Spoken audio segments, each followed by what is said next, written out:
Olá, amigos.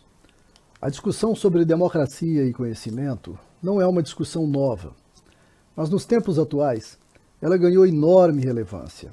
Por isso, neste momento, antes de falar sobre espiritismo, eu pretendo contextualizar essa discussão, porque é importante considerar as razões históricas que fundam o problema essencial entre conhecimento e democracia no mundo contemporâneo. Nós aprendemos com o sociólogo português Boaventura de Sousa Santos a grande crítica do final do século XX para o distanciamento entre o conhecimento humano e o cotidiano das pessoas.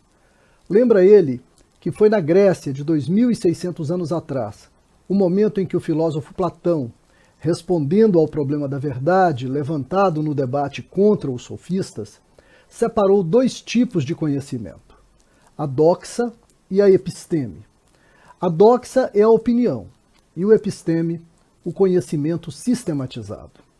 Nessa separação, o reino da doxa ou da opinião recebeu uma sinalização negativa, isto é, passou a ser visto como o mundo das pessoas comuns, dos ignorantes que formam opinião a partir de suas experiências pessoais.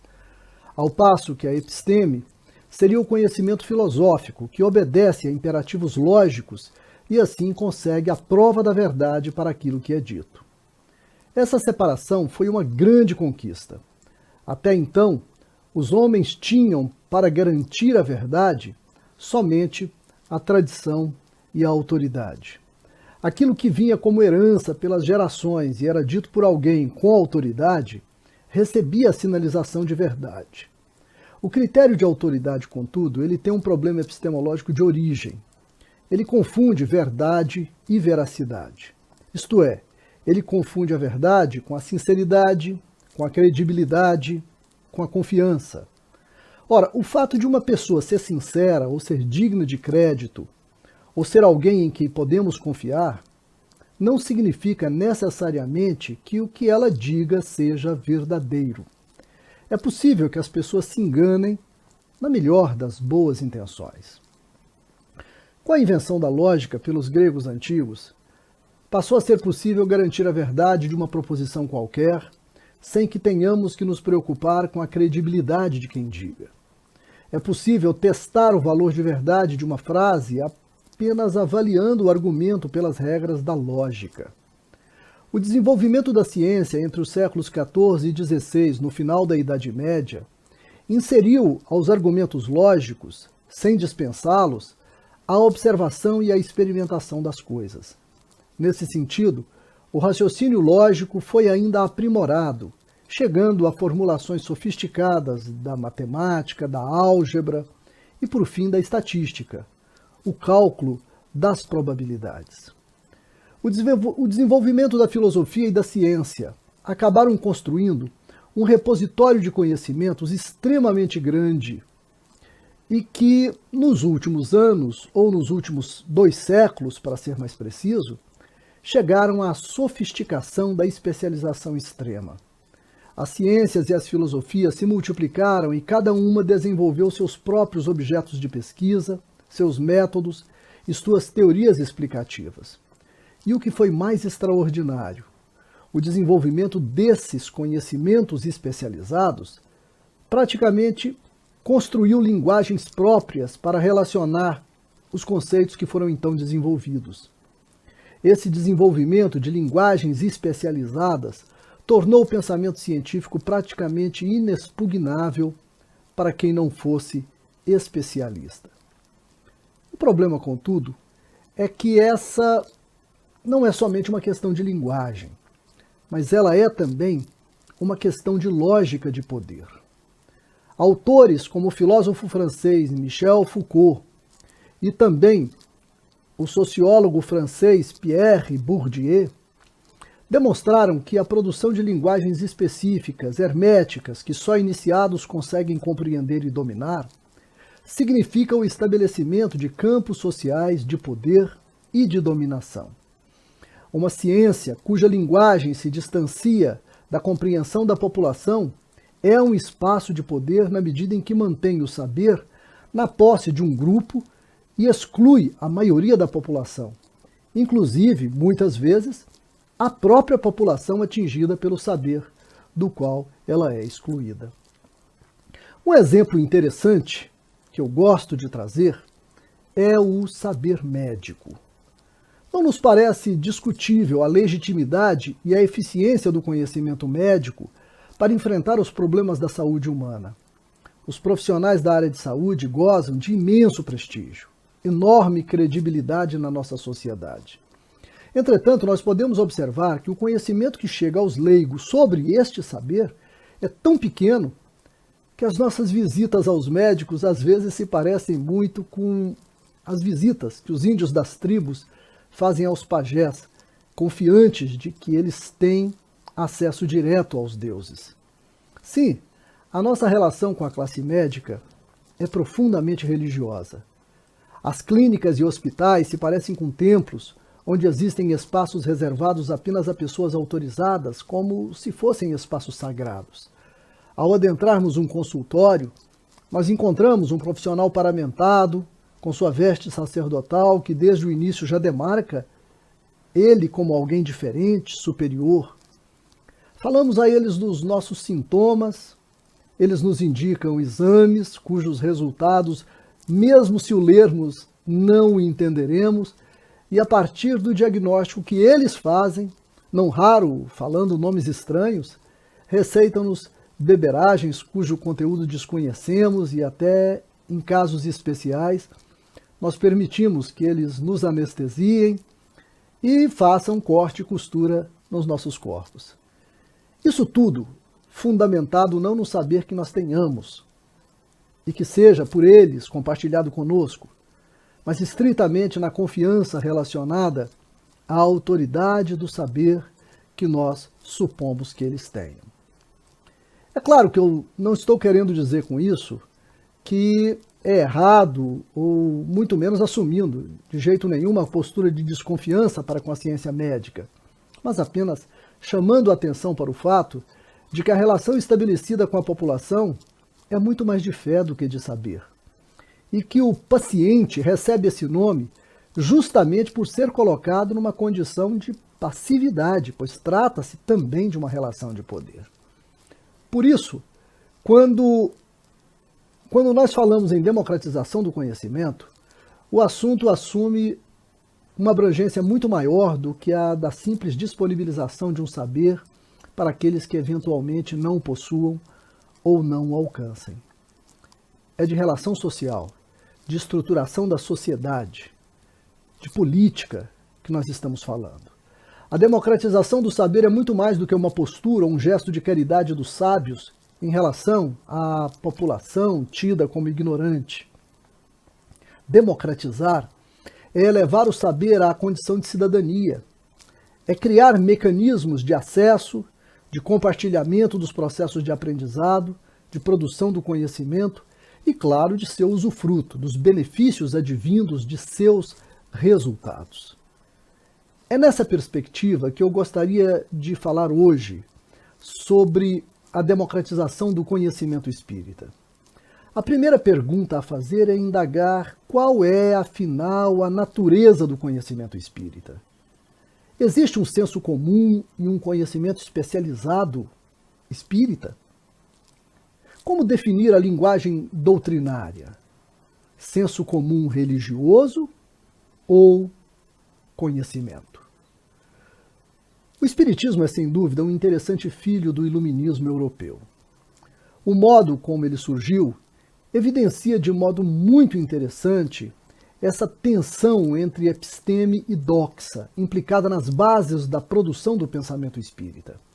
A tensão entre razão e o consenso intersubjetivo interexistencial no trabalho de Kardec não deixa de ser uma forma dessa tensão se estabelecer. A noção de razão aponta para a ideia de episteme, de conhecimento como algo derivado da lógica filosófica dos argumentos e da referência científica aos fatos. E a ideia do consenso intersubjetivo e interexistencial, que é o modo como eu interpreto o que Kardec chamou de concordância universal do ensino dos espíritos, encaminha-se para uma posição avançada para sua época, diga-se de passagem, de valorização e de respeito pela opinião coletiva ou pela formação da opinião coletiva. É possível, inclusive, supormos que Allan Kardec talvez confiasse kantianamente que a opinião coletiva teria, pelo seu caráter público, a legitimidade moral de ter razão. E aí, nesse caso, não seria uma tensão, e sim uma relação de complementaridade.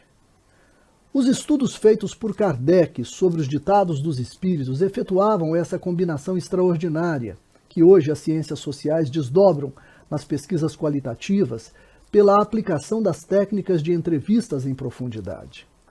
De um ponto de vista metodológico, não era pouco o que ele fazia. Ouvir as experiências relatadas e questionar os conhecimentos dos assim chamados mortos, a partir de ditados escritos por eles, aferindo esses ditados racionalmente no cotejamento com as disponibilidades de conhecimento existentes, e, em seguida, publicar os resultados em livros escritos de forma didática, que, segundo o próprio Kardec, eram lidos também pelas classes trabalhadoras.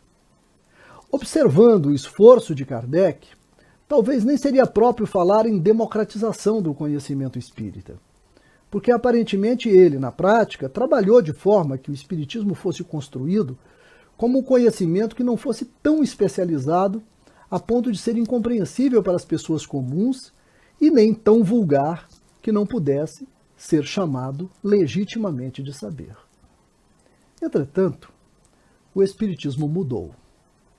Ele mudou de país, saindo da França para o Brasil, isto é, deixando um país onde a alfabetização atingira as classes trabalhadoras, porque houve um grande movimento nesse sentido, que teve seu auge na segunda metade do século XIX, a ponto de criar uma tradição de leitura de livros nesse segmento social, como era, por exemplo, a literatura de Honoré de Balzac, o escritor que inventou o romance de costumes na Europa do século XIX. No Brasil, nós não encontramos o mesmo perfil de população.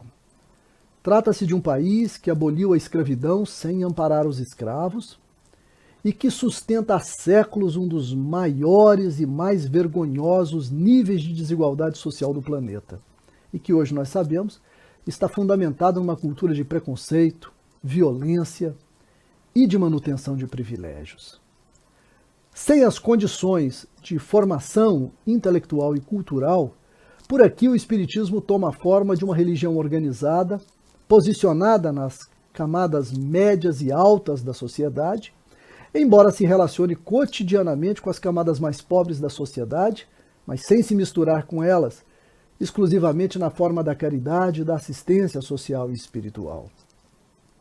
Codificado por um pedagogo, por um educador, o espiritismo brasileiro, por incrível que pareça, jamais priorizou escolas, jamais fez campanhas de alfabetização, jamais se dedicou à educação popular ou à organização das camadas baixas da população.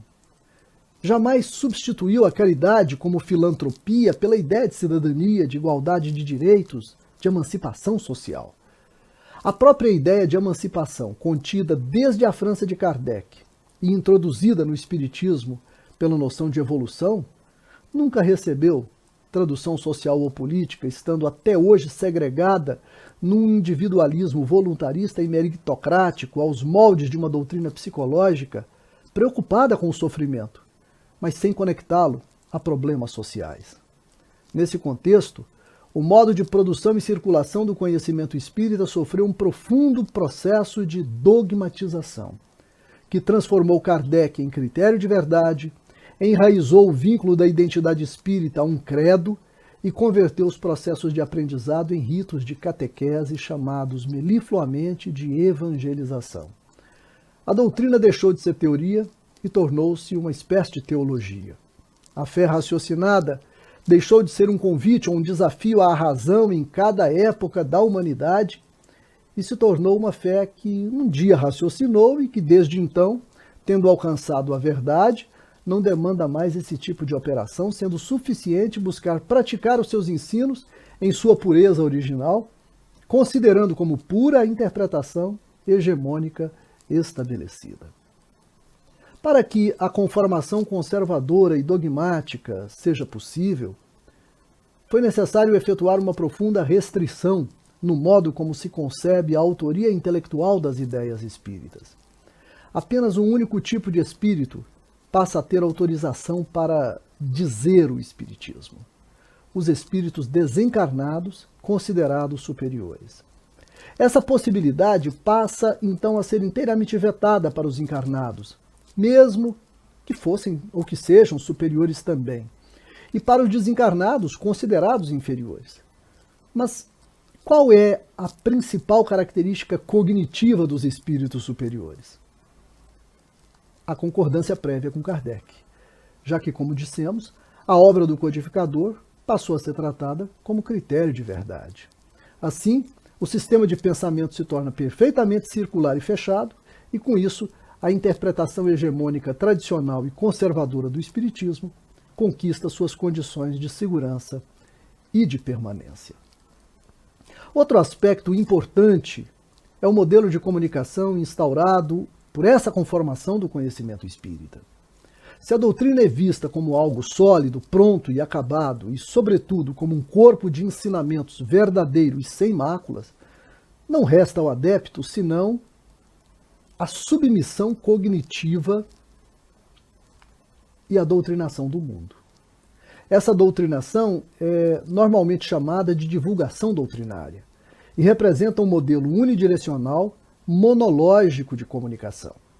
Em outras palavras, a relação de conhecimento do espírita com o não espírita é de divulgação, o que representa um não diálogo, um monólogo ou um falso diálogo, na melhor das hipóteses, que é aquele em que se ouve o outro apenas para conhecer as fragilidades de seu pensamento e eventualmente usá-las para efetuar a conversão desse outro às nossas ideias. Não é difícil perceber, assim, que o modo tradicional do conhecimento espírita, tal como foi estabelecido no Brasil e transformado em modelo hegemônico, perdeu completamente as suas qualidades democráticas.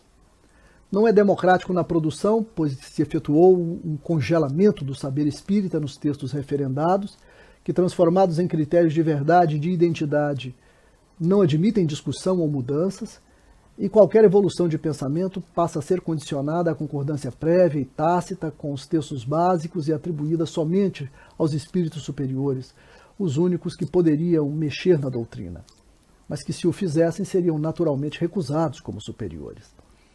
Além de não ser democrático na produção, não é democrático também na circulação de sentidos, uma vez que o modelo dogmatizado só permite um tipo de interação de conhecimento, que é o da catequese ou da doutrinação. Vejam que existe uma diferença singular entre o modo de pensar a democratização do conhecimento científico e a democratização do conhecimento espírita, tanto no que diz respeito à produção quanto à circulação dessas formas de conhecimento. A democratização do conhecimento científico é, como ensina Boaventura Santos, a ruptura com a ruptura platônica, isto é, a ruptura com o distanciamento ou com a separação entre episteme e doxa. Primeiro, considerando que a doxa, que é o reino da opinião, não merece uma sinalização negativa, porque constitui o largo âmbito do senso comum ou da sabedoria prática do cotidiano, que rege, aliás, a maior parte das grandes discussões que nós tomamos para a vida. Ninguém utiliza métodos lógicos ou científicos, por exemplo, para escolher namorado, casar, ter filhos, decidir a profissão, ou para aventurar-se em algum tipo de atividade lúdica, ou para fazer arte. A racionalidade usada para essas decisões centrais para a vida de qualquer pessoa é a razão comunicativa que nós aprendemos com a experiência e com as tradições, e geralmente usamos de forma inteiramente tentativa. A doxa de Platão não é, portanto, apenas o reino enganoso e ilusório da opinião fortuita, e sim um dos sentidos construtores das nossas culturas e das nossas visões de mundo. E por outro lado, a ciência precisa ter relativizado seus compromissos com os interesses do grande capital ou da dominação política para que cada vez mais seja levada a comprometer-se com a sociedade, com as populações vulneráveis, com as maiorias pobres e exploradas. O respeito aos modos de formação da opinião e o compromisso da ciência com os interesses das maiorias e dos dominados é o modo como se pode efetuar a democratização do conhecimento científico. Já o conhecimento espírita não acompanhou o desenvolvimento científico, a ponto de tornar-se uma episteme das coisas espirituais com fortes laços metodológicos com a filosofia e com a ciência. O processo de dogmatização acabou afastando o conhecimento espírita das conquistas científicas e, tendo se tornado uma religião organizada e ciosa de sua identidade, o espiritismo situa-se muito mais no âmbito do senso religioso e do senso comum do que do saber acadêmico que cultiva conflitos intelectuais, testando as verdades estabelecidas o tempo todo. E no âmbito da doxa, uma opinião pública espiritual deixou de ser referência para os fundamentos do conhecimento espírita, na medida em que foi fundado uma espécie de novo mundo do sagrado, habitado por espíritos superiores, cujas condições de manifestação e produção doutrinária foram inibidos ao ponto de seu silenciamento quase integral. Dessa forma, a democratização do conhecimento espírita significa dois movimentos importantes e complementares. Primeiro, o restabelecimento do diálogo do conhecimento espírita com o saber científico da nossa época, especialmente aquele construído nas ciências humanas e sociais, que são as mais silenciadas dentro do movimento espírita. E segundo, o restabelecimento do princípio segundo o qual encarnados e desencarnados são igualmente espíritos e, portanto, desfrutam o interesse e o direito de produzirem conhecimento espírita válido a ser submetido ao consenso intersubjetivo e interexistencial, isto é, ao debate dialógico dos espíritas encarnados e desencarnados, tendo por referência fundamental o método científico e filosófico e o cotejamento com os saberes de cada época.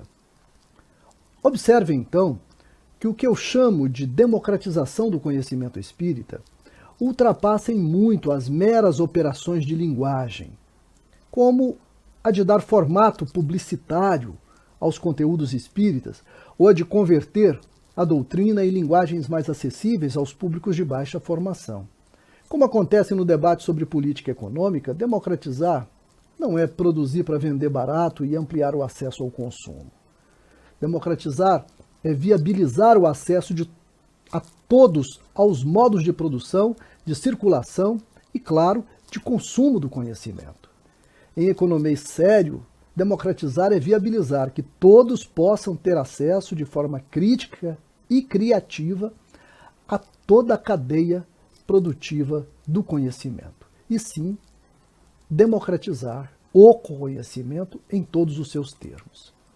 Como dizia Paulo Freire, educar não é inculcar ideias nos outros, e sim estimular o juízo crítico a partir das realidades dos próprios educandos, a fim de que eles produzam o seu próprio conhecimento e possam reparti-lo e utilizá-lo como modo de emancipação de seus espíritos. A democratização do conhecimento espírita é, portanto, o estabelecimento de uma rede de solidariedade produtora de conhecimento espírita crítico e progressista. Algo que só pode ser praticado numa movimentação espírita que perceba o espiritismo como uma obra aberta, disponível e crítica, de forma a conviver ao mesmo tempo com o rigor da interlocução filosófica e científica e com o debate livre e crítico de todos os espíritos espíritas. O espiritismo é, com toda a justiça, a doutrina dos espíritos encarnados e desencarnados. O espiritismo é legitimamente nosso. E, além disso, é uma doutrina da fé raciocinada. Em outras palavras, o espiritismo legítimo é aquele que for produzido por nós, por todos nós, em serena e profunda interlocução com os desencarnados e, para reduzir a incidência dos enganos, submetendo o tempo todo ao crivo da razão e da ciência da nossa época. Muito obrigado.